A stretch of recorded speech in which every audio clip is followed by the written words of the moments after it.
First of all, a very historic moment. We've been waiting since March as an entire nation to see if there would be some accountability for the killing of Breonna Taylor, the 26-year-old emergency technician in Kentucky, in Louisville in particular. And now we see that there will be some form of accountability, at least charge on one of the officers. Now, there were 3 officers who were involved in the shooting. There was the first officer who went in, who was shot in his leg, severing a femoral artery after being shot by the boyfriend of Breonna Taylor, Mr. Walker.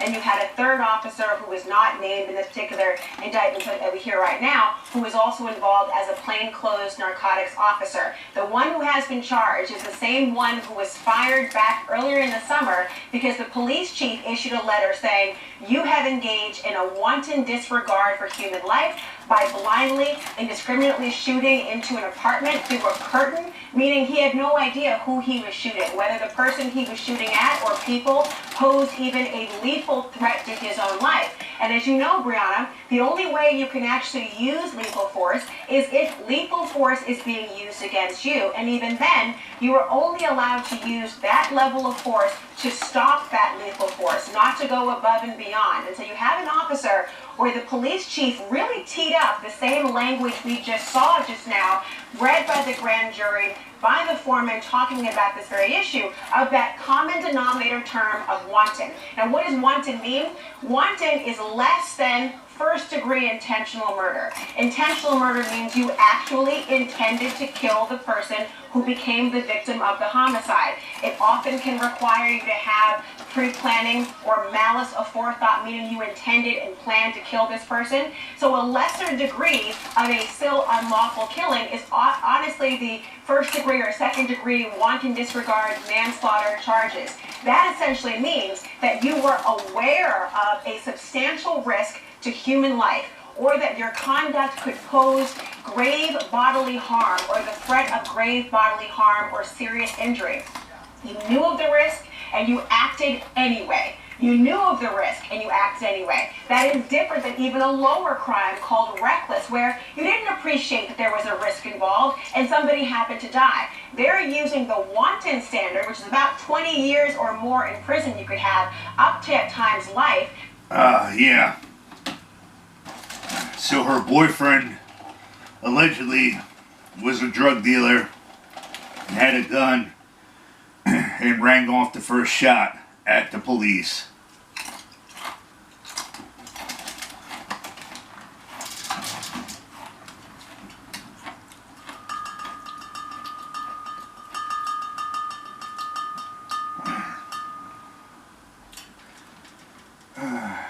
You got a problem, I got a problem solver, and his name is Revolver. Time to make a Malt Liquor video. Louisville's going down in flames. Malt Liquor.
Showing some wheat thins, 100% whole grain.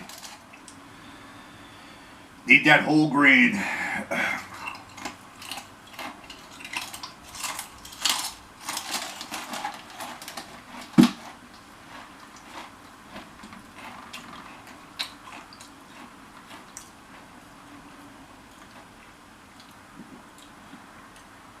and delicious malt liquor.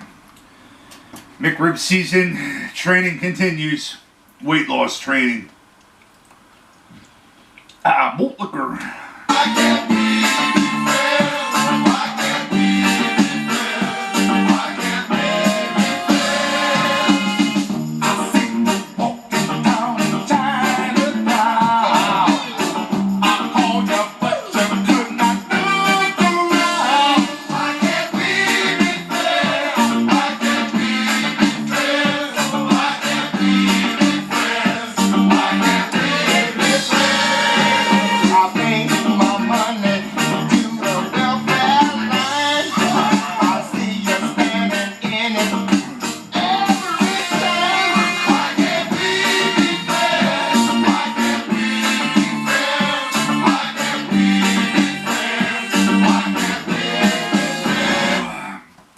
Just like that piece of shit George Floyd. Oh yeah,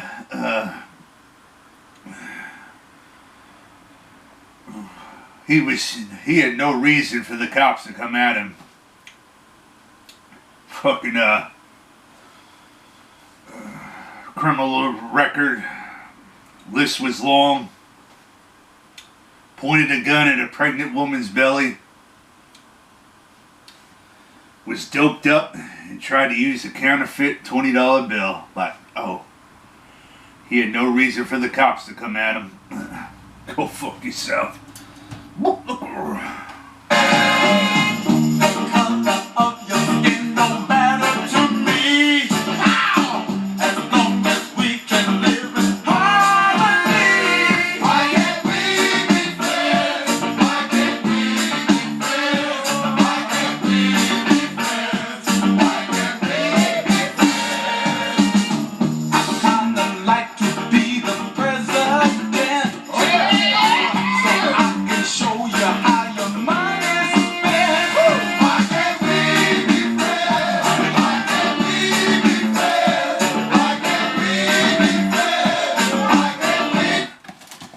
Boyfriend didn't have to pull out the gat and ring off shots, she probably would have still been alive.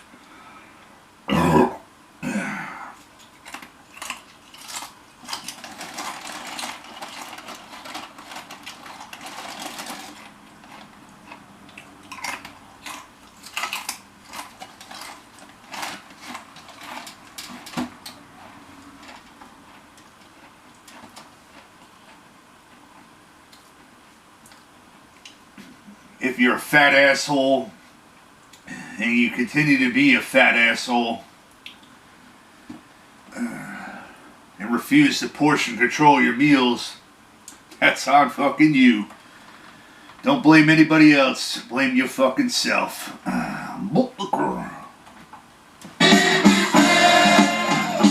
Sometimes I don't speak right, but yet I know what I'm talking about.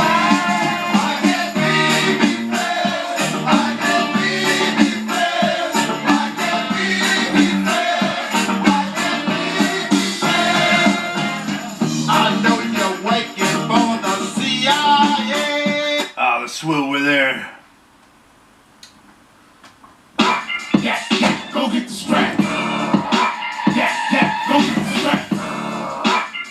Yeah, go get the strap. Go get the strap. Nigga, go get the strap. Man, fuck that. My niggas bought that action, blood. Guess what, babe? My niggas got that strapping, blood. They scrapping. My niggas get you clapping, blood. What's up with you? I don't like how you acting, blood. I am not gang gang. I do not gang bang. Play me like I'm pussy, I will pull up and bang bang. Niggas get knocked out, just say they gon' pop out, hop out, ooh, wop out, and tear the whole block out, blow the whole stock out, and knock out what I'm about. I'm a one-man band. I bring the drum out and dump it, bang your block, 1 o'clock, blowing the trumpet. I'm with the shits, my niggas still hit the licks. I'm stupid rich, still doing some stupid shit. You niggas know the vibes. Scared to come outside, that's the 3rd time you been got. 2nd time you been shot, your man just ain't your man. Saw us first and fucking ran. We on a different type of time, you on some different shit. Now nigga, don't you play with me, play with a bitch. I ain't ran into a problem that I can't fix. Hit your ass upside the head with a full stick. Yeah, go get the strap.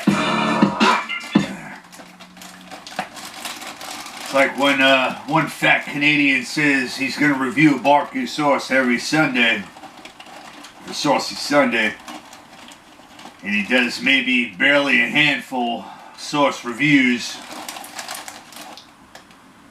and then just totally gives up on it and expects no ridicule. 3 years later, well, that's on that fat Canadian fucking piece of shit. Fat Reggie, that's your fucking fault. Don't blame anybody else. Blame your fucking self. No door foam.